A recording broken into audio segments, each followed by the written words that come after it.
All right. Well, Matt, thanks for holding it down last week. I had I some know. I stuff was I needed to lonely. take care of.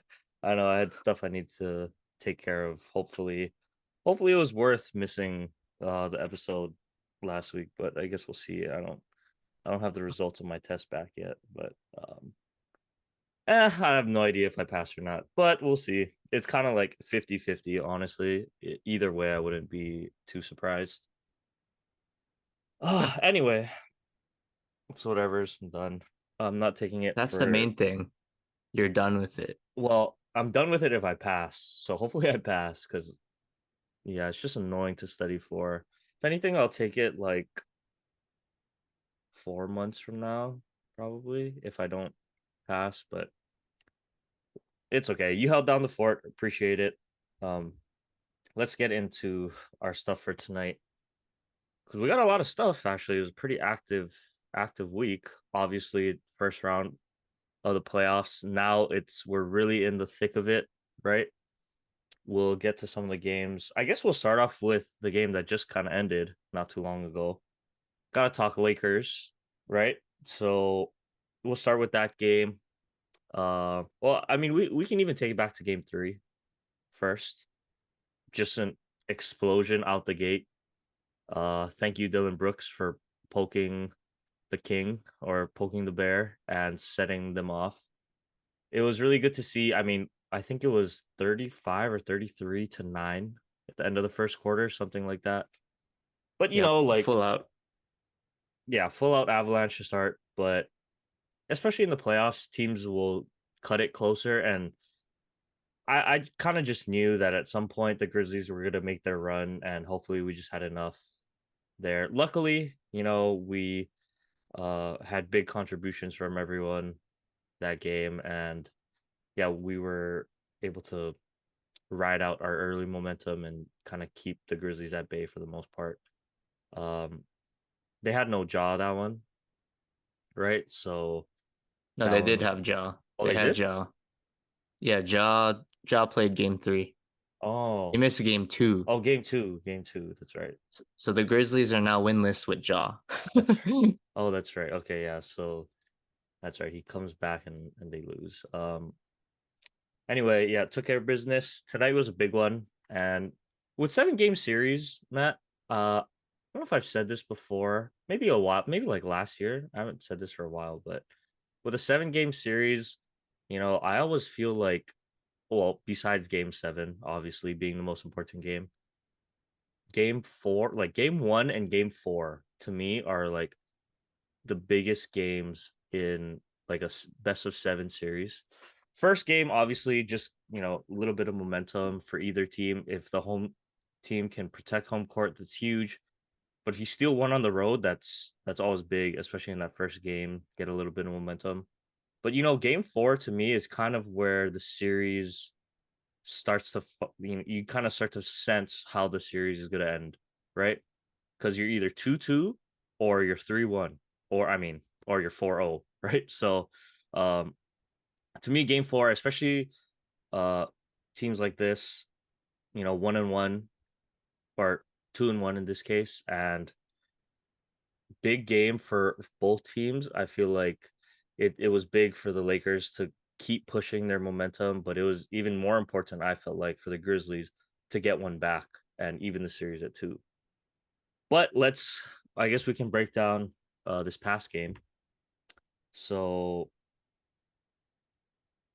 game four, Dylan Brooks was back. He got ejected that game three a little bit. I mean, they were probably out of it, right? But they had the full roster back out there, both sides, and it was kind of an ugly game.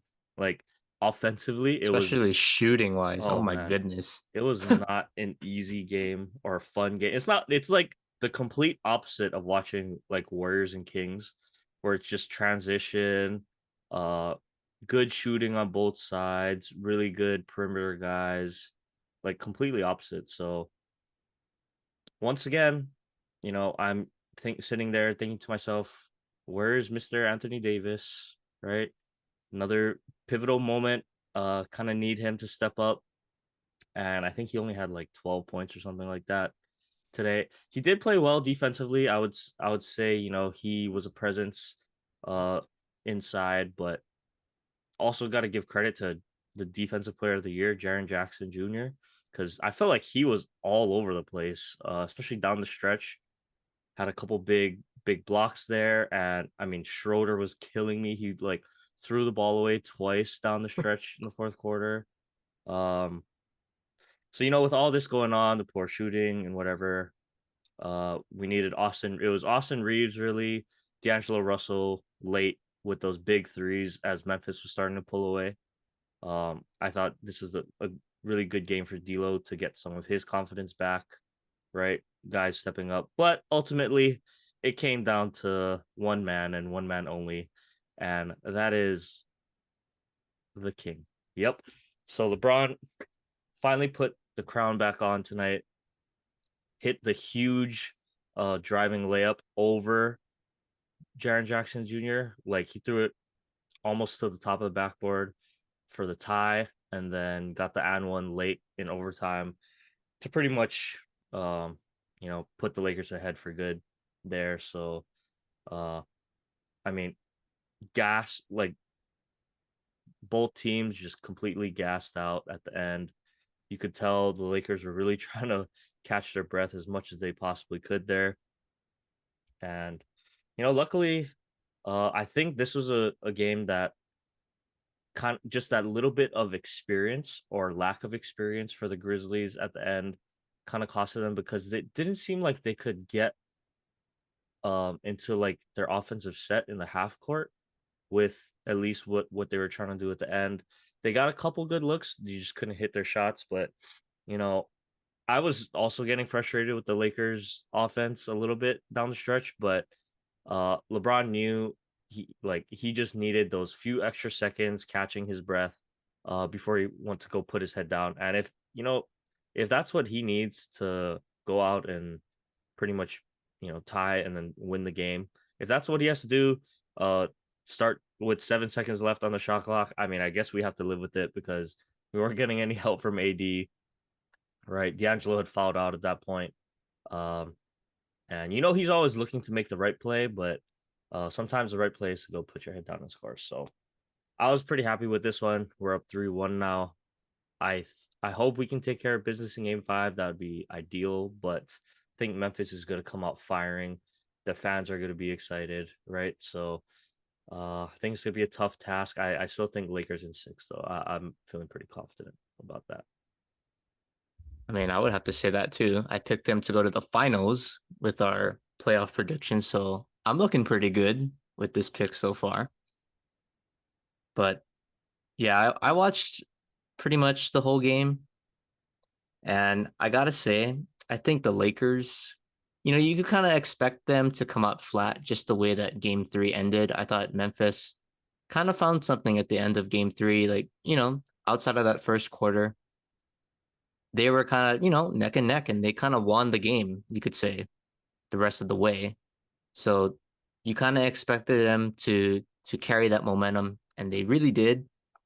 And the Lakers came out flat, except for one guy, Jared Vanderbilt, a guy who was not on the roster to start the season, but came over in that Minnesota three-team trade, a three-player trade. But I like him.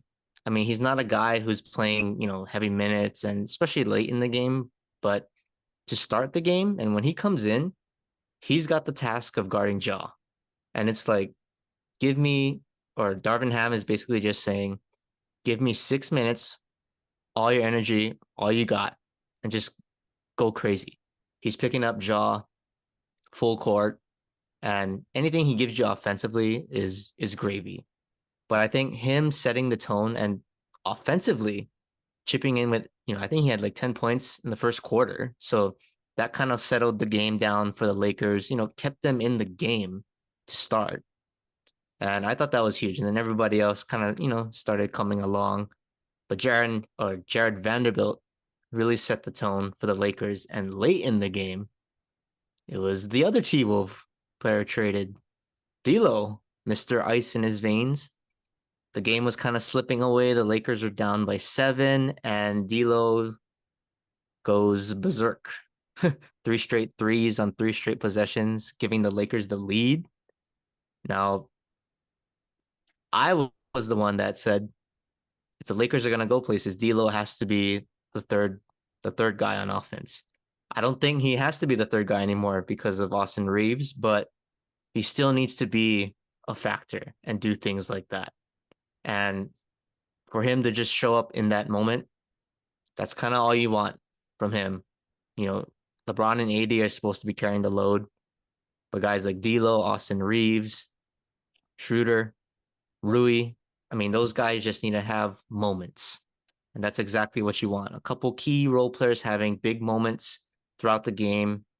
And then late in the game, obviously, let your big boys do the work. And LeBron, I'm gonna be really interested to say watch Undisputed tomorrow because I know Skip Bayless is gonna rip LeBron somehow. And honestly, LeBron to me wasn't the greatest, to 3.5 quarters. Defensively was outstanding. Was outstanding. But offensively, the shot selection and I thought the lack of aggression wasn't really there, especially kind of in that middle of the fourth quarter. He's driving, and I'm like, LeBron, like you got a one-on-one, like take him, like you got jaw on you, like take it to the hoop.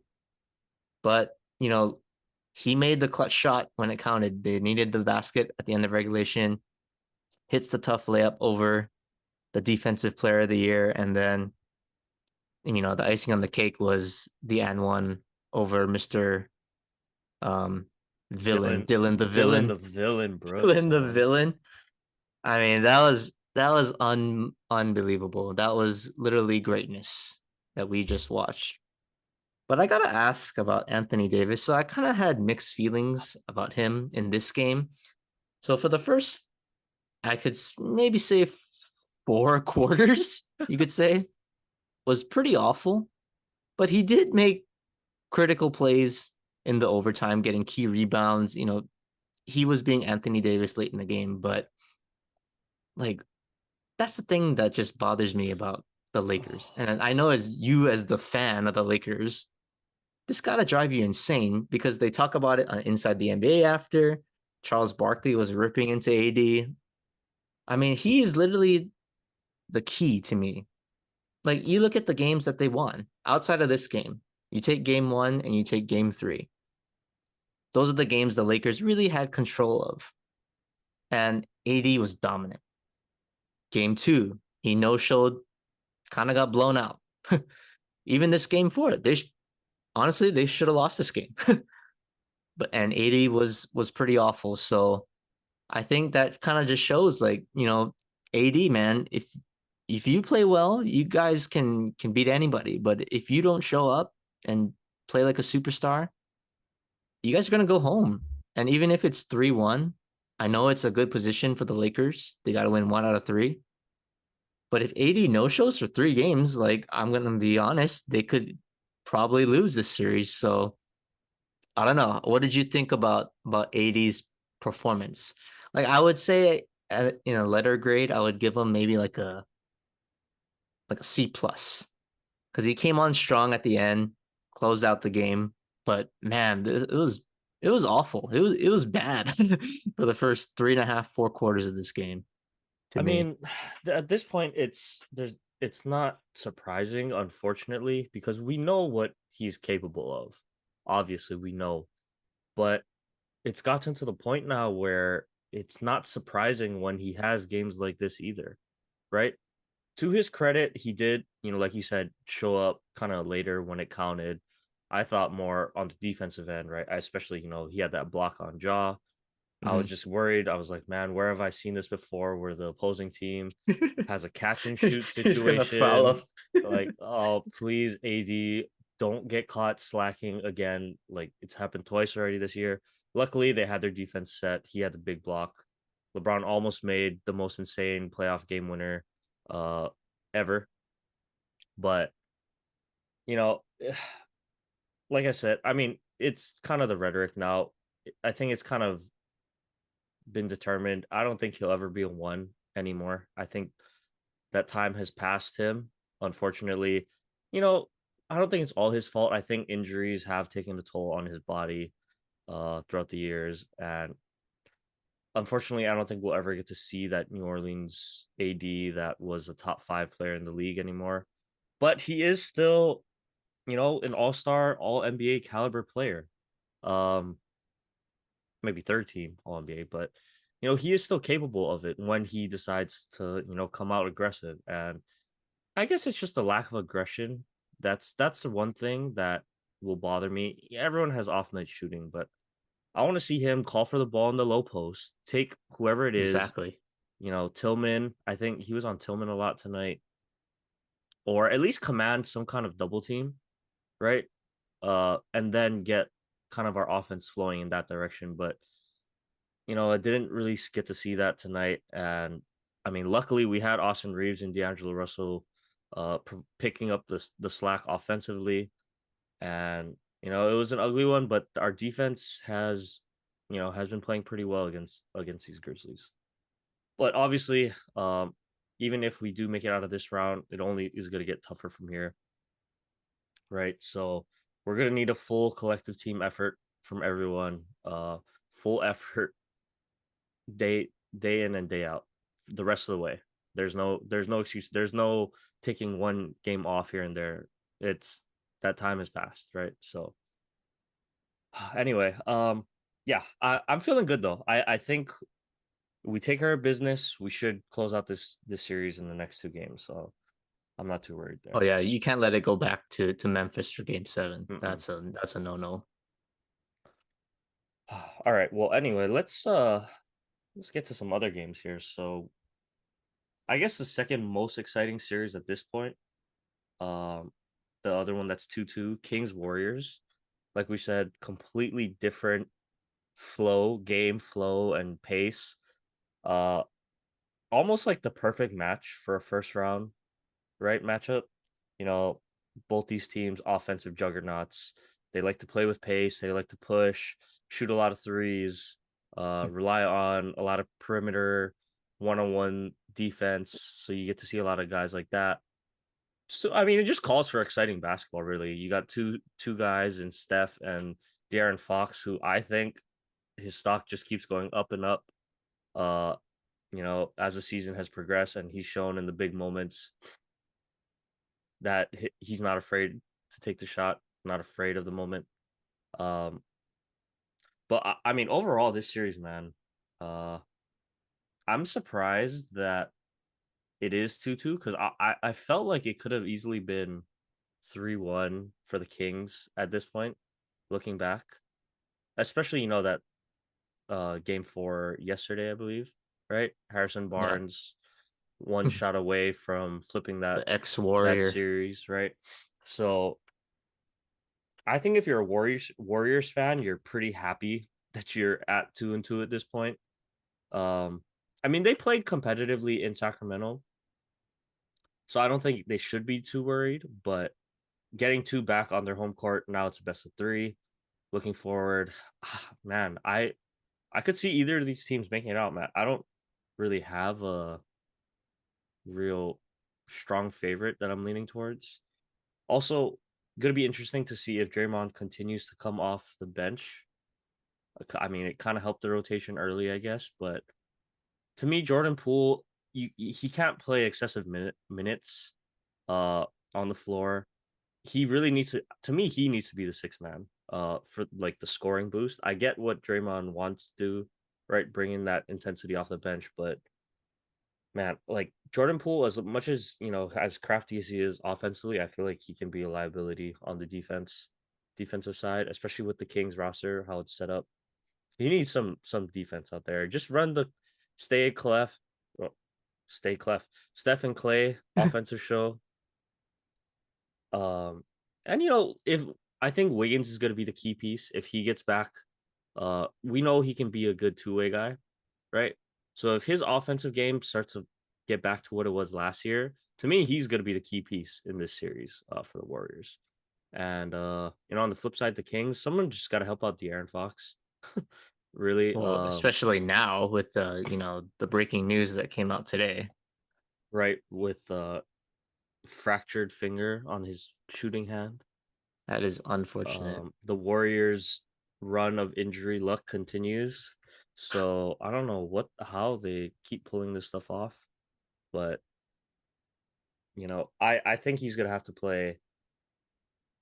I think he'll play in game six, even if he doesn't play in game five. I mean, at that point, right? If your team is down 3-2, you're gonna go out there if you can. So, um, I don't know. I think Andrew Wiggins is key for me. How he plays is gonna kind of determine the rest of the series. We know what Steph is gonna bring. We know what Fox is gonna bring. Um, yeah, that's how I kind of see this one playing out.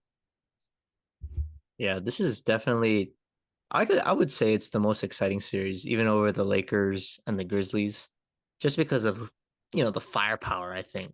The Grizzlies, Lakers, you could really say those are two defensive minded teams. This is an offensive series.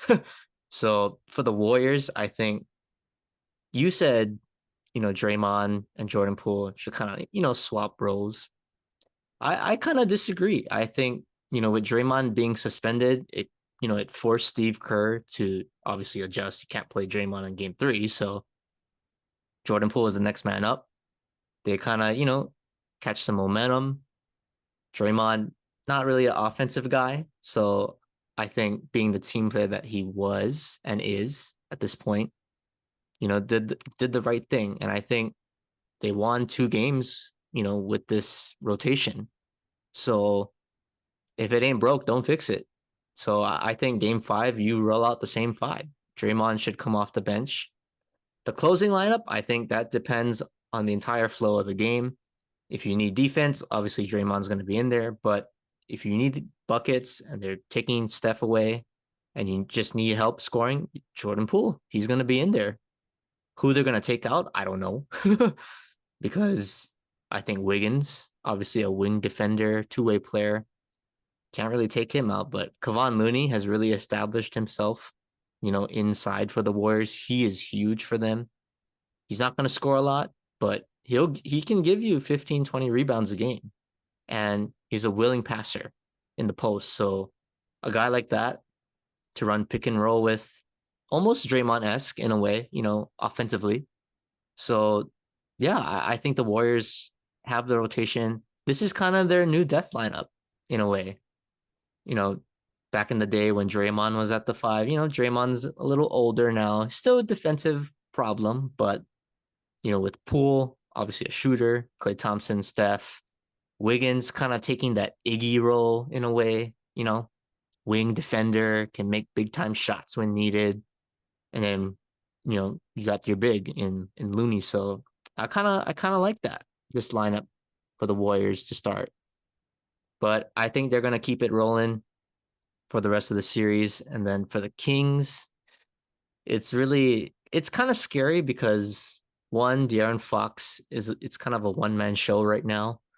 So with this, injury news coming out for Fox that now his finger is broken, they already said he's doubtful for game five, so I'm gonna assume he's not gonna play.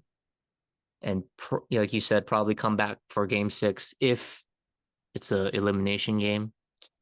But where is Domantas Sabonis? He's an all-star. Can you guys put out an APB for him? Because I need my stars to show up. This is not just about the Lakers stars, or this is any team stars, especially in the playoffs. If you're an all-star player, you got to show up. And I watched Sabonis in these games. He just looks physically outmatched by Draymond, Looney, Wiggins. I mean, all these guys that they're throwing at him, he just is not. He's not picking up with the postseason physicality and speed of the game.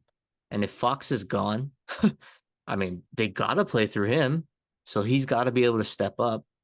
I mean, Malik Monk is nice off the bench, but you can't really rely on him to be a number one option. That's not his role.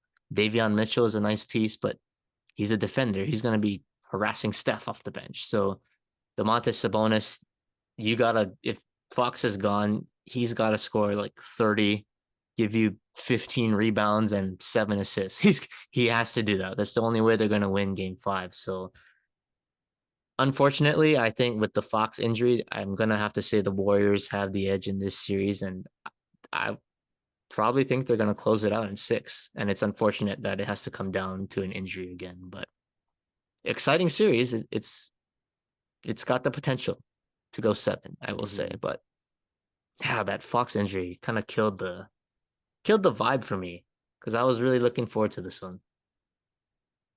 Definitely. You know, gonna be tough for the Kings now if Darren can't go.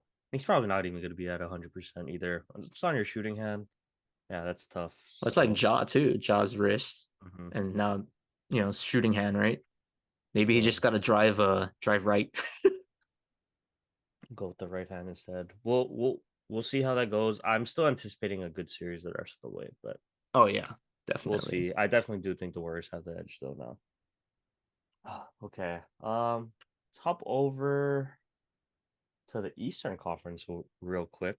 Another exciting series. Going defense, offense, back to a defensive series. Cavs and the Knicks. The Knicks, man, they look good with Jalen Brunson running the show over there. They got a good supporting cast, and they're really just making it tough for Donovan Mitchell, Darius Garland, um, the rest of that Cavs team that maybe they're just not quite there yet as a team. I still like Donovan Mitchell. I do have confidence in him, but it seems like the team itself is not quite ready yet to take that next step to moving up in the playoffs. Whereas the Knicks, man, uh they look ready. They look like one of the best defensive teams in the league right now. They got Thibodeau running the show over there, and Jalen Brunson doing Is his thing in clutch time. Dallas definitely misses him. So he gets to be the star in New York now, and that's kind of all you can ask for, right? So to me, uh, I don't know. I think this series is a wrap. Even if it doesn't finish next game, I think the Knicks move on.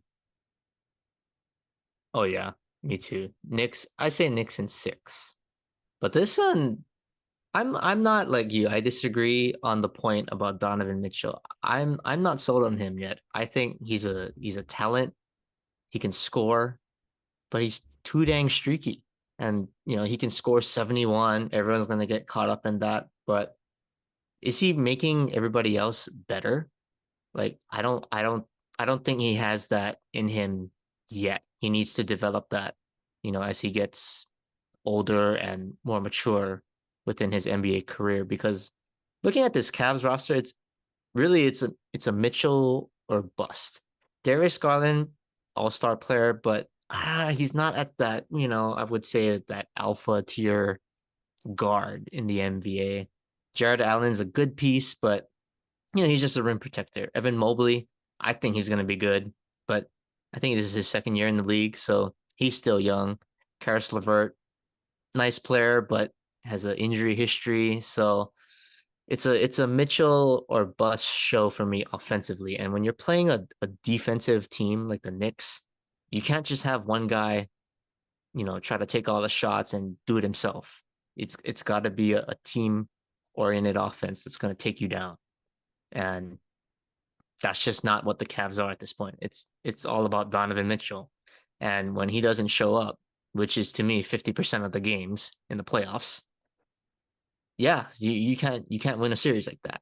And the Knicks, I'll shift over to them. Jalen Brunson, I don't know, man. Maybe next year, probably All-Star, first time All-Star next year, possibly.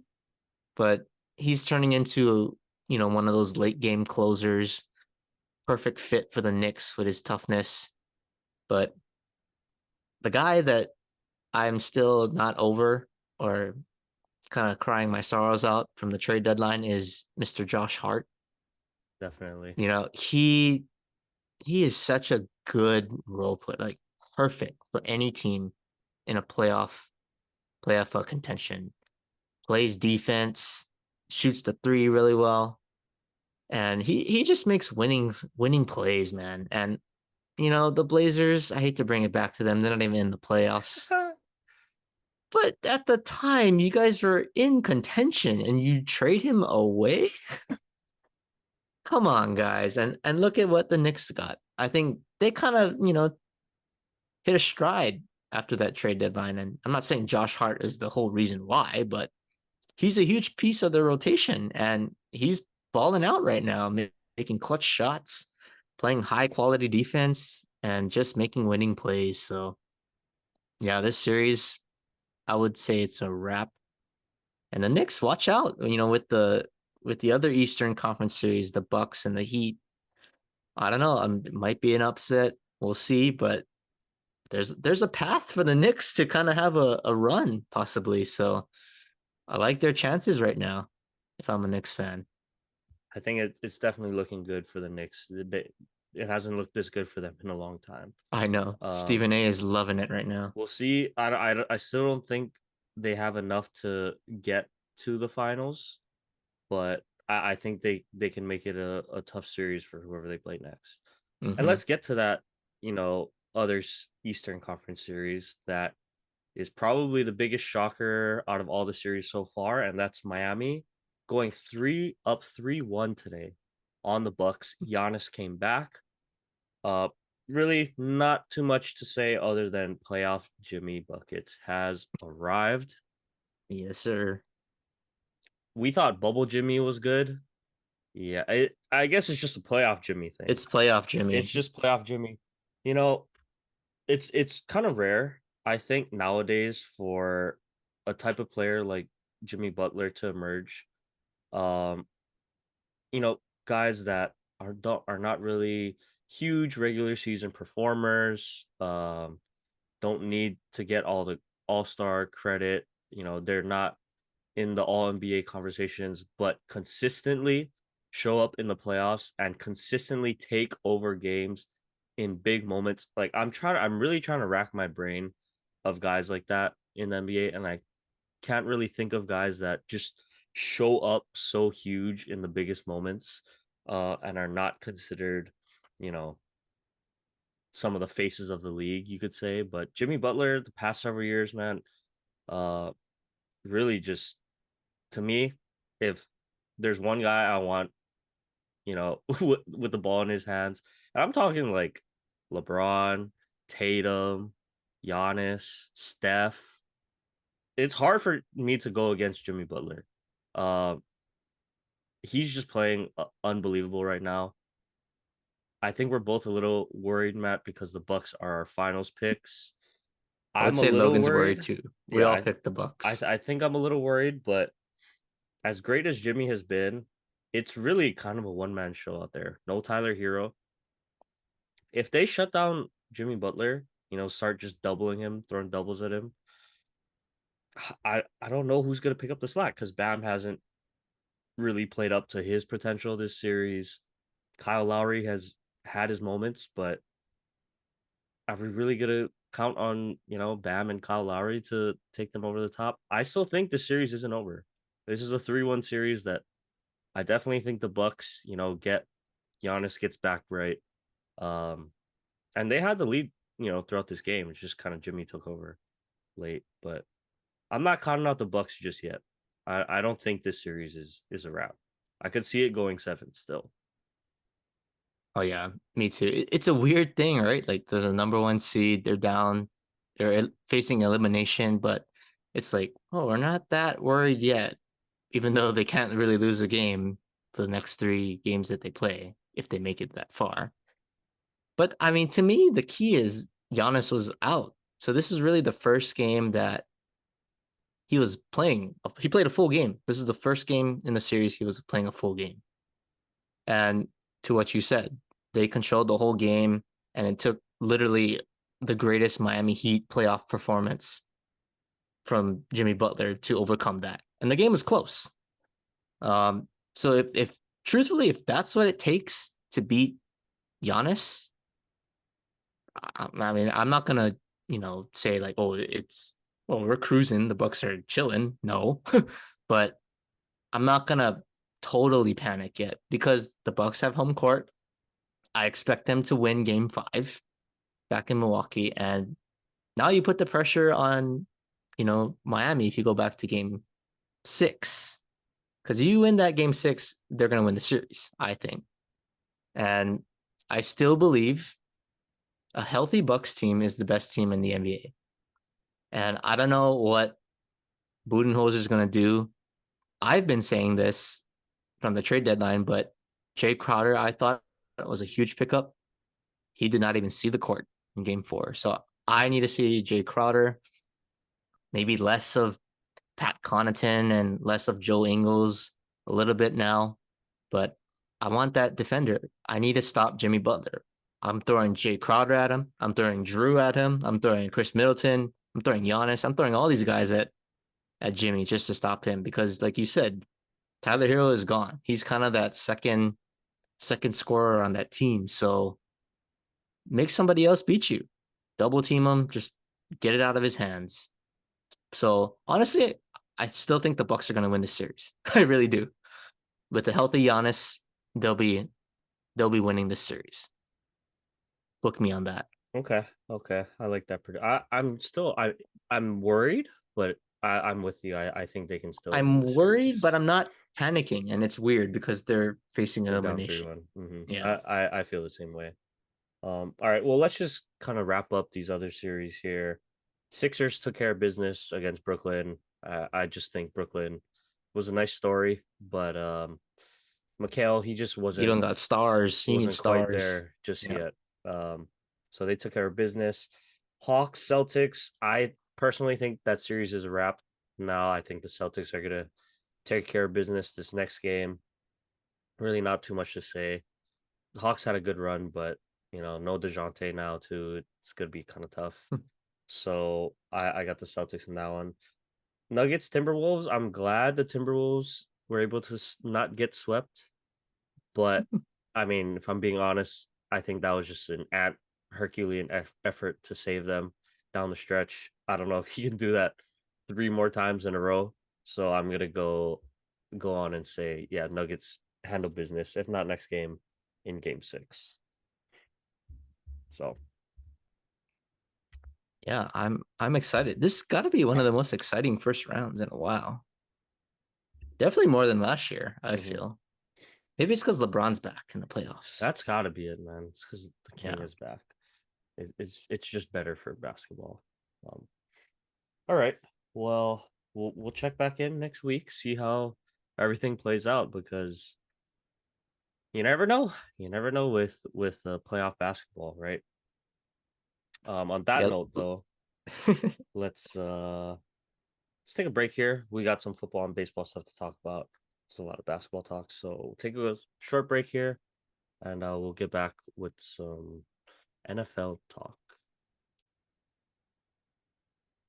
Okay, so it's that time of the year, Matt. It is draft week. We Finally. finally have some NFL news to talk about. We'll get to the other breaking news that happened today, but start with the draft stuff. It's always fun. Uh Matt, I know you're kind of itching to talk about some Cowboys. We haven't talked about Cowboys in a while. So, I why don't you give know. I us a haven't little bit talked. of why don't you just give a little bit of Cowboys talk since I know you've been dying to talk about anything Dallas. Who are they taking this week, Matt? Okay. Well, to start off, they got the 26th pick in the first round this year. Um, Truthfully, I don't know. I don't know. I have a different approach than last year. So if you remember last year, I was like, they gotta take Nakobe Dean if he's there. I was like gung ho on him, and I was torn because he was on the board. They took Tyler Smith. Wasn't a sexy pick at the time, but I would say he turned out pretty good. So I'm having a different mindset this year. So with the 26th pick, if I'm Dallas, we'll keep it short and sweet. I should say, not just short and sweet. We'll keep it simple. You take the best player on the board. I don't care what position that is, except a running back. If Bijan is there, which I don't think he is, I'm avoiding a running back in the first round because I think you can find value later in the draft, whether it's the second round, third round, whatever. We should learn our lesson that, maybe we shouldn't take a first round pick on a running back and then be stuck with him and try to pay him later. let's avoid that. So, let's take a skill position player or just the best player available that's not a running back. So, obviously receivers could be on the board. I like all of them. I except for maybe Zay Flowers, I think he's a good player, just not the right fit for Dallas. But all the other ones, I think Smith and Jigma is going to be gone, but obviously him, maybe Jordan Addison, Quentin Johnston could be available. Jalen Hyatt is another one, big receiver. So all those guys I like. The tight ends, I would be okay with Michael Mayer, not Michael Myers, Michael Mayer, Probably. Kincaid, Darnell Washington, but any one of them, it's all right. But to be honest, I wouldn't mind another pass rusher. You know, in the first round, I want to pair something with Micah. And in that range, I don't know, maybe Nolan Smith from Georgia. Miles Murphy to me seems like the most realistic pick from Clemson coming off the edge. So yeah, to be honest, I'm taking just the best player available. That's not a running back, but that gives me a transition to what they should do in day two with their second, third round pick. I think that's when you get the running back. And the running back I do like in this draft is Jameer Gibbs.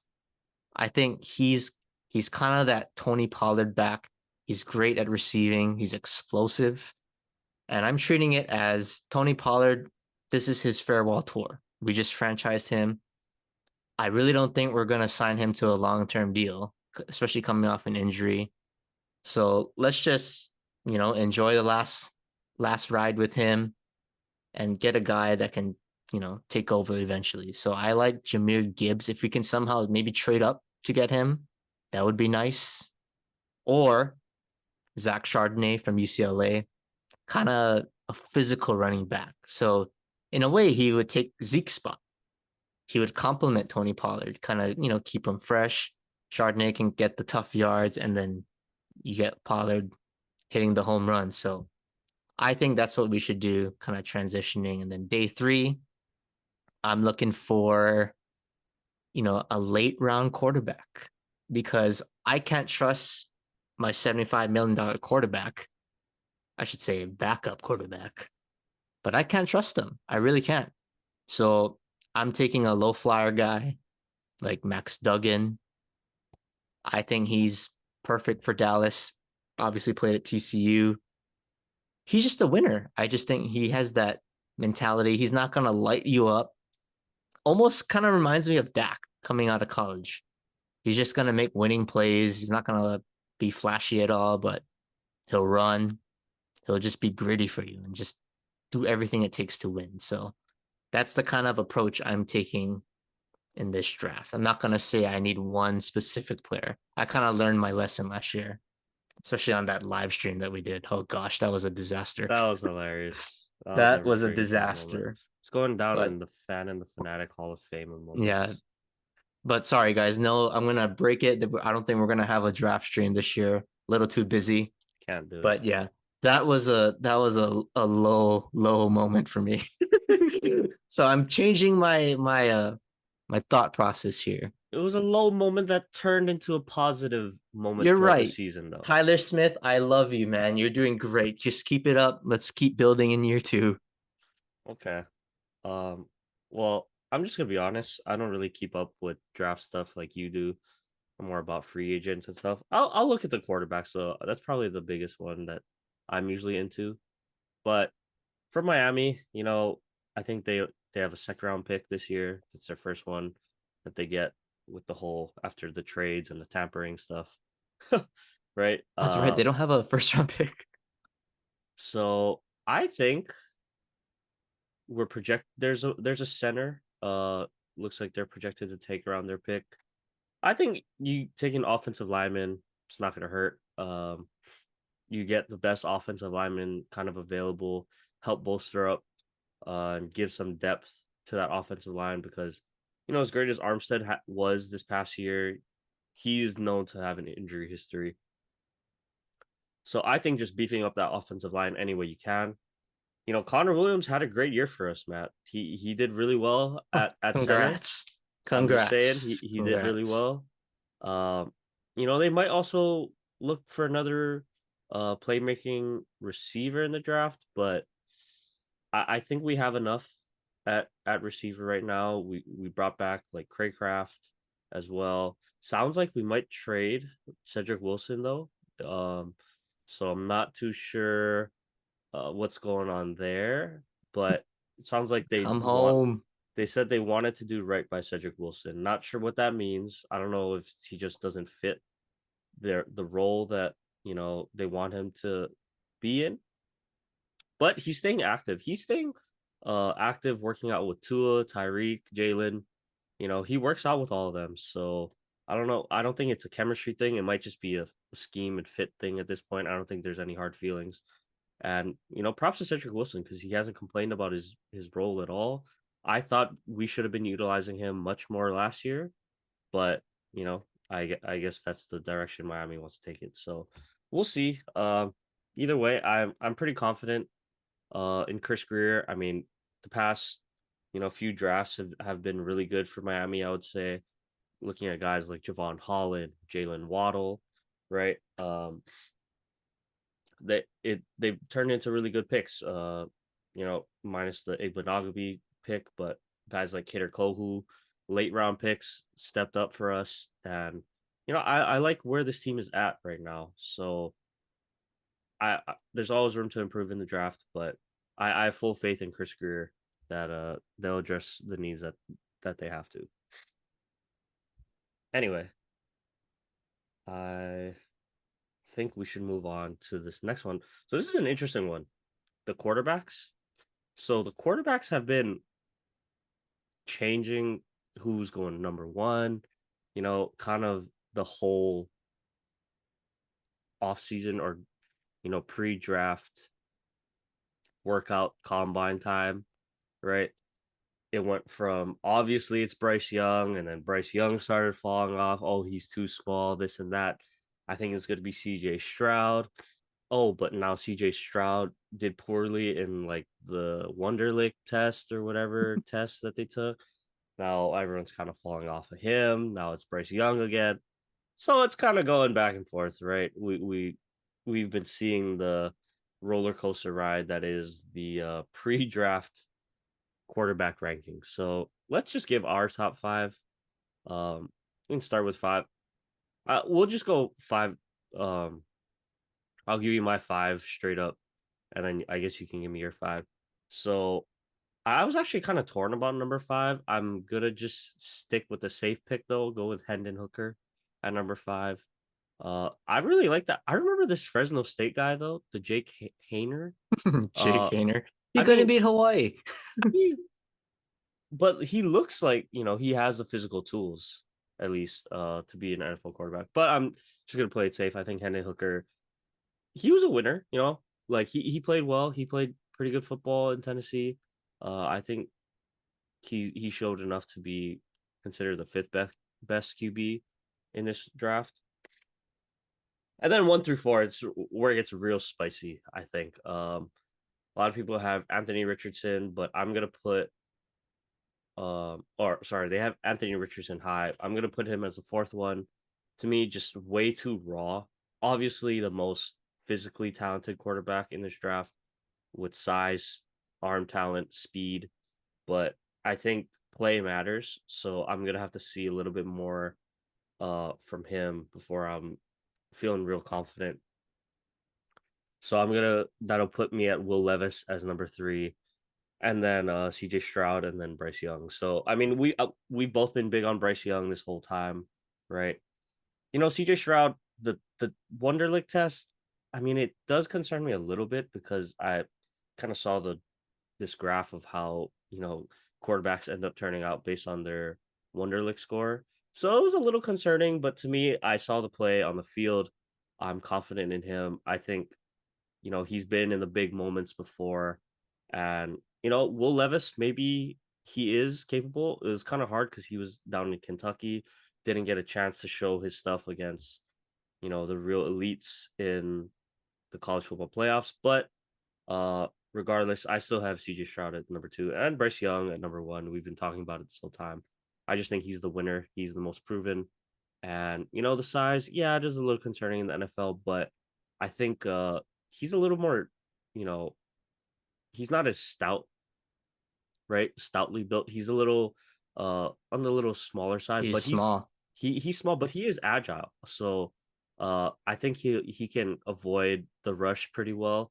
And when you're kind of that small and you get tossed around a little bit more, I feel like it's a little bit easier to protect yourself out there when because if you're kind of bigger, but you can't really move that well, that's when like Tua, for example, right? Like he's not the most elusive type of guy.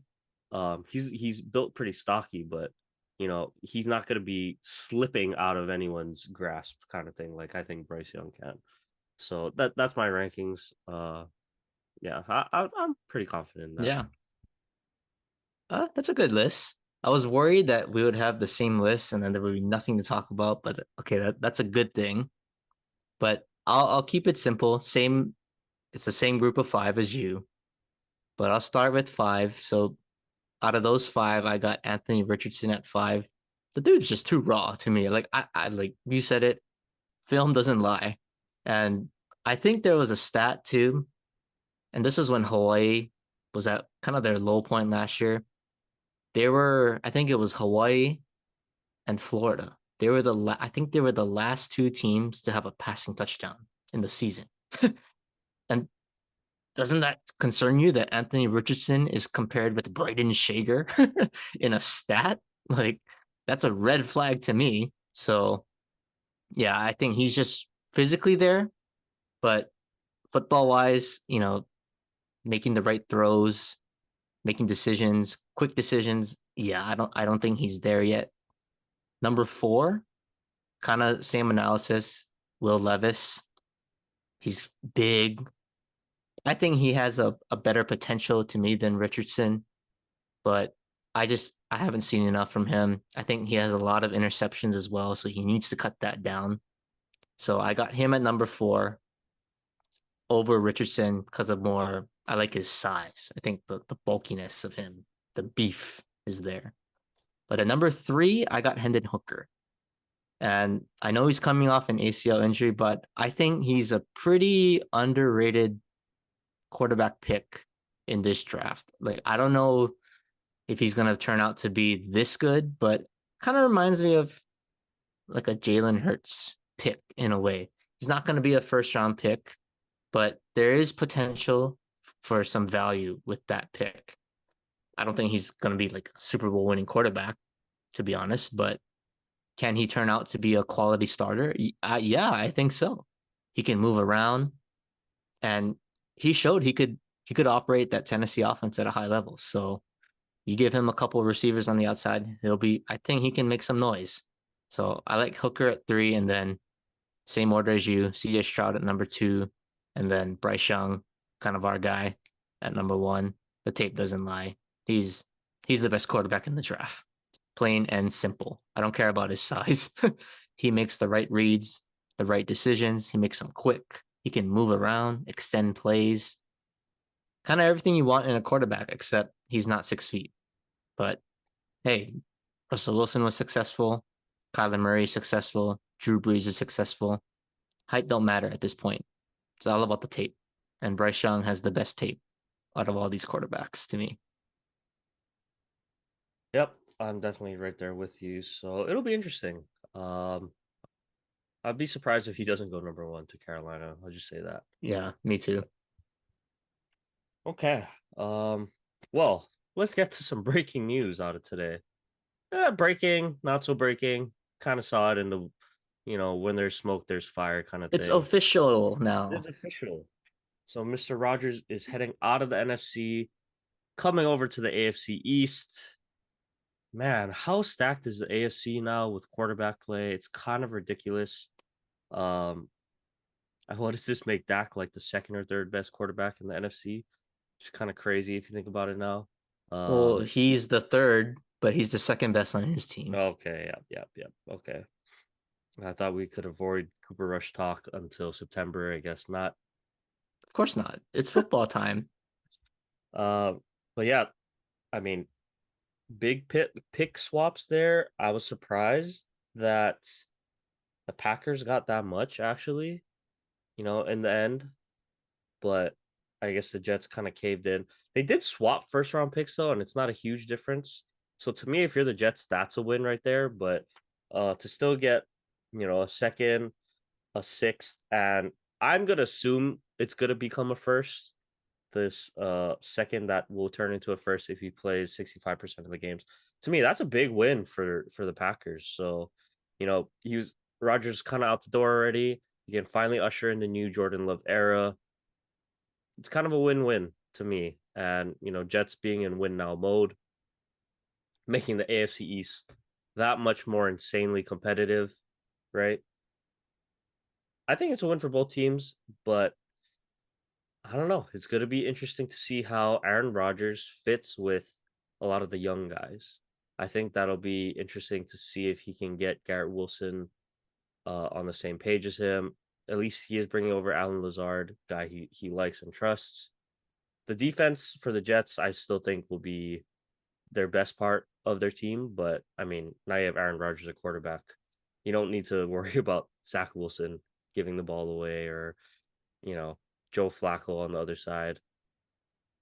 So now you bring in the bad man. And I'm a little concerned in the AFC East, but I still think we can split 1-1, even with Rodgers there. So it's not the end of the world to me. Ooh, yeah. I mean, the AFC East maybe turning into the AFC West last year, at least with the preseason hype. Hopefully, it's not how they turn out after the end of the season. Yeah, let's hope that. But yeah, I don't know. I feel like the Packers won this trade. I know typically, maybe in NBA terms, whoever gets the best player wins the trade, but I don't know. But it's the Jets, and I think we need to figure out what their realistic goals are for this season. Are they just trying to make the playoffs, or are they really trying to compete for a Super Bowl? And I don't I'm a little skeptical on Aaron Rodgers performing in big games now. 3 years in a row, he stunk it up when he had the chance. And do I want a quarterback of his caliber? Absolutely. But if they're trying to reach a Super Bowl, I don't know. I don't know. And I say that because of the young team. He's not going into a veteran team where everyone knows what to do, like they know how to handle themselves. This is a young team. A lot of young guys, especially offensively. A young running back, Brees Hall. You mentioned Garrett Wilson. Yes, Alan Lazard's on the team, but is he really a true weapon? More of a chemistry kind of guy. But it's a young team. And I don't think Rodgers has that Brady effect where it's like he's just gonna bring everyone together. It doesn't matter where you put him. He's gonna make it work with anybody. And I don't think Rodgers is at that level. So I gotta say the Packers win this trade in the long run. And yeah, I mean, I'm happy. This is good for me. I don't have to deal with Aaron Rodgers as much. I think we do play the AFC East this year, so we are going to see him. But nothing crazy in the postseason. Some reason Aaron Rodgers turns into the GOAT when he plays Dallas in the playoffs. So I'm glad that we don't have to deal with that anymore. But yeah, I think this is a good trade for both of them. Maybe the Giants are gonna, fall off the map again. Now they're not gonna be the talk of the town in New York football. But yeah, Jets, I think definitely could see them making the playoffs this year. That's for sure. Now they just gotta get Lamar to go to the Patriots and we can just have an all-out Oh brawl in God, the please AFC East. no, That would be please that would be insane. keep Mac Jones there, please. Oh my goodness. I don't need another headache with New England. It's just gonna be a mess. I still think I like our chances though. I think we can pass Buffalo this year. Um, I don't know. That's just my early thought, Matt. I think we can overtake Buffalo this year. because sounds like there's a little bit of drama with Stephon Diggs and Josh Allen, but eh, who knows? That might just be a Yeah, that's rumor. true. Buffalo doesn't have that aura like they did the last year. Like everyone was Mm. just penciling them to be Super Bowl favorites. But yeah, you gotta wait and see. And it's gonna be exciting when we make our predictions. It'll be very interesting in this division. I can't wait for football to start again. It'll be a fun time. Okay, well, we'll see how the draft goes, and we'll be back next week for sure to discuss our reactions to some of the draft picks. Always going to be draft night drama, but let's end our pod night with some baseball talk. Our team's been kind of up and down, both of our teams. So I'll let you start off though. Checking in on the Yankees. How are we feeling? Not I'm not at a high level anymore. So we beat the Angels last week in the series, but we end up losing our first series to the Blue Jays over the weekend. And today we're recording on Monday, so we dropped a pretty awful game to Minnesota. We Joey Gallo hits a home run, Sonny Gray throws a gem. Of Shocking. course. Of Of course. course, those two bums. But overall, from the team, I'm a little concerned. We just can't stay healthy. And even when we were healthy, it's not like we were really mashing the ball. And God, our lineup is really struggling right now. Judge is kind of hitting a cold spell right now. I think his average dropped to like 240. Glaber had that hot start. He's kind of fallen off a little bit. So really outside of maybe Rizzo, Rizzo's been the best for sure. but that yeah, like outside of him, nobody's really hitting. Volpe's, he's a rookie. I like what I'm seeing though, but really outside of Rizzo right now, there really isn't a consistent bat in the lineup. And outside of Judge and Rizzo, maybe LeMahieu, I think DJ. who really strikes fear, if you're an opposing pitcher. And, I think Aaron Boone, Brian Cashman, the pitching is okay. I think we're okay in the pitching, but we got to fix the offense and especially our bench. Our bench is atrocious. So we need to get rid of these guys like Calhoun, uh, maybe even Franchi Cordero. It was a nice story, but he's like one for his last 20 with 8 strikeouts.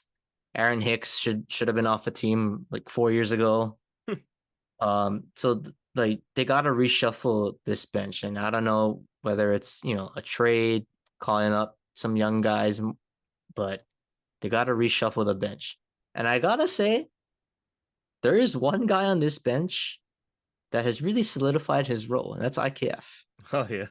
He's He's found the role, and I will say he's playing great center field for a guy that's never played outfield before.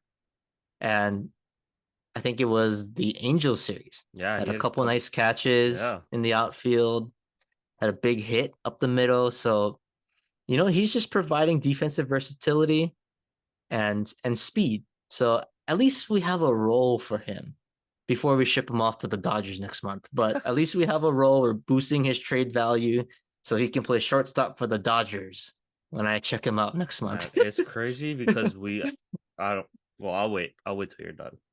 No, but on a serious note, to kind of wrap this up for now, it's a little concerning, and call me crazy. Maybe I'm panicking too much, but I don't know. Maybe come the trade deadline, if the Angels are out of it, let's just try to get Shohei, just for even if it's a rental. I don't know. Let's just go all in. Give the Angels whatever they want, prospect wise. If you got to give up Volpe, just give them up. We got Peraza. Just do whatever you need to do to get Otani, to get some kind of offense, because I think that's the problem right now. I don't know. Oh, by the way, Shohei is a dominant pitcher too, and we kind of need that because Carlos Rodon just seems to never want to come back. I don't know what it is. So with him, Sevy's hurt. Montas is not going to be back till later in the season. So we need help. We need help. And call me crazy, but Otani kind of checks both of those boxes. So maybe that's something we just look into and say, F it. Let's just go all in, see what the Angels want, and just plunge. But it's more panic because I think the Rays are just blistering out of the gate. I think we're 7 games back already. But if you look at it from the grand scheme of things, we're right in the wild card hunt. So it kind of shows, at least from last year for the Phillies, if you get into the dance, just as long as you're healthy and you're in the dance, you got a shot. So, we're still in contention. I still think we're going to make the playoffs, but we're the Yankees. We got to dominate. And, I don't like this mediocrity, just kind of coasting through the regular season. We need to establish ourselves as a contender. But it is only April. I'm not going to totally panic yet, but it's a little concerning offensively right now. Okay. Yeah. My saying is you don't have to panic just yet. There's cause for concern, but no reason to push the panic button. Well, I'll head over to my Dodgers really quick. Couple of key things. So right now it's weird. Probably the biggest issue, shortstop. Miguel Rojas got hurt, so that's kind of a big loss for us. And we have a lot of guys on paternity leave, which is like really weird. I think like Mookie went on, Muncy just went Muncie on, just went on. Gratterall went on, Evan Phillips had been out from last week. So it's like all these Dodger babies are just being born all at once, I guess. I don't know what was like about 9 months ago, I guess. All these babies like started I guess maybe it was after the Dodgers got knocked out of the They had playoffs. family time. They Or had quality yeah, family time. yeah, and they all just decided to have kids at the same time, I guess. I don't know. Kind of an interesting thing there. But yeah, shortstop, it's gonna be interesting. Is Mookie really gonna become one of our starting shortstops? Kind of crazy to think about. I think we're gonna make a trade for a shortstop, I would hope. So IKF. I mean, it's kind of crazy IKF. that that's actually a possibility. I don't think we're gonna do it because we definitely need hitting more than anything right now. Um, so like I said, nothing too scary, but yeah, that shortstop position, we're gonna have to need to figure that one out pretty soon. So I'm hoping someone, we either make a trade for someone or someone steps up and kind of solidifies our shortstop role.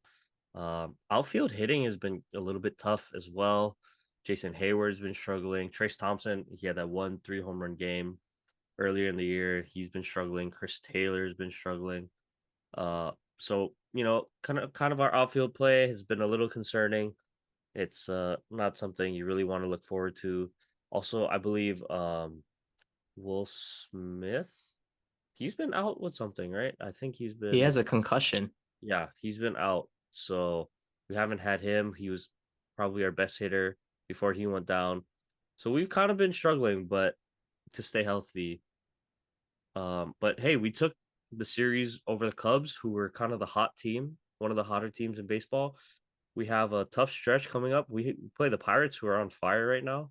So it's going to be an interesting series for sure. Not the cakewalk like I think we all imagined they would be at the beginning of the season. But I just want to get to the two biggest highlights for me, at least. And that's our two lefties, right? So, first, got to give credit to James Outman, who I told you about, you and Jaden, at the beginning of the year, right? I said, watch out for this kid, man. He's the next great Dodger lefty bat. The Seager, then we had Belly, now it's Outman, and he has proved me right. I should say he has proved me right. Uh, Making a strong case for rookie of the year. I think he's up to 7 home runs now on the year. He's hitting about 300, around the 300 level. So really good stuff to see there. He has a couple uh he has a pretty decent glove and arm as well. So I think he's gonna solidify himself as an everyday starter real soon here. So obviously like what I see from him. Hopefully he can keep that momentum going throughout the year. But to me, the biggest surprise, and I am so happy about this, Max Muncy. Like He's back. he is back and he is crushing balls again. with confidence. He's swinging with confidence. I said, Matt, after about that first week, he had 5 strikeouts in a game. It was looking rough. I was like, oh man, maybe you know we're gonna just have to let him go. But after I said that, he picked it up and he started seeing the ball well again. He's going back to the patient Max Muncy, swinging at strikes. That's exactly what you want to see. And now leading the league in home runs with 11 already. He's really pushing the pace there. Hopefully the paternity leave doesn't slow him down at all. I hope he still get some good sleep with the baby and everything. But yeah, just completely needed right now. We have a lot of guys struggling to hit, but he has been a constant in our lineup this year. And for him to have the power back, like even more so, he's Yeah, really that's provided that huge. that 4 hole threat again for us. Man, it's really like a different, like adding a different player in free agency from last year with how bad he struggled last year. Um, it's like trading for a somewhat all-star caliber player, this year. I mean, leading the league in home runs, he's hitting for power. Um, I just hope he can stay locked in throughout the season and it carries on to the playoffs. But yeah, the shortstop we're gonna have to fix. And I should say one more thing. Our pitching, we need to address the pitching, the starting pitching, especially. Tony Gonsolin cannot come back fast enough, and we're really missing Walker Bueller. Julio got roughed up the other day, but I think he'll be fine. Kirsch, he's been solid as usual, just really good to see from him. Dustin May, he's showing flashes again. I think he's finally getting comfortable, but he's not quite in his peak form just yet. But man, we're gonna need some relief and starting pitching because we have really, really been struggling in those 2 areas so far. We've kind of just had to out hit everyone that we're playing. So if we don't score like 5+ runs, 6+ runs, it can be a little tough. So um I think we're gonna have to make a move at the deadline. Maybe 1 or 2 relievers or one starting pitcher and a reliever. I'm not too sure. So far, the Syndergaard experiment has not been working out like I anticipated. Yeah, Unfortunately, your Dodger magic might be uh, running out on that one. you might have to come out of the pen pretty soon. Because he did decent, but it's just 1 or 2 hits turns into a home run. Um, yeah, kind of not what you want to see there. But like I said, it's only April, getting into May pretty soon. No time to panic just yet. Thankfully, the Padres are not overpowering anyone. The Diamondbacks have been the surprise in the division. I don't know how long they can keep it up. They're still a pretty young team, um, but I'm just glad the Padres aren't out here mashing on everybody. Yeah, that's So why you're not panicking because you don't have a division leader that has 3 losses yeah, and like it's the at the Rays end of and April. the Blue Jays, the Orioles. Yeah, Well, even like everybody else Boston. is Boston bunched is up except the Rays. They're just like they're way out in front right now. It's crazy how fast. well, Maybe they're they'll the be like the best. Yankees They're the best team in the league and right just now. crash and like in June and July.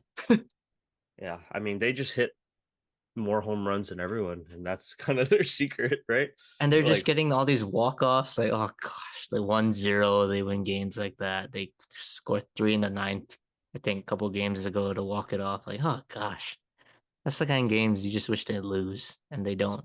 And they win today, they beat the Astros, so it's like, oh gosh. Can anybody beat these guys? they're gonna be tough. I think they're. It's only April. We'll see if they can stay hot. But if they continue, you know, they probably will hit 100 wins at this rate on the year. Right? They already got 20 wins. It's not even May yet. They got 20 wins. So well, Ray's looking good. Pitching, hitting. Oof. Good luck. Good luck catching those guys. Yeah, and Glasnow's not back yet too, so they're going to be even better pitching Yeah, wise. scary stuff. All right, Matt. That was a good pod. I think we got to a lot of stuff there. Why don't you take us home with our sports fact of the day? All right. In honor of the draft this week, we'll keep it at a NFL sports facts. So we're recording on April 24th, and we'll throw it back to 2004. when these at the time San Diego Chargers had the first pick, and they selected a quarterback by the name of Eli Manning. Eli Manning, who did not play a single snap for the Chargers because he was traded to the Giants right after that. And we all know the rest of his career.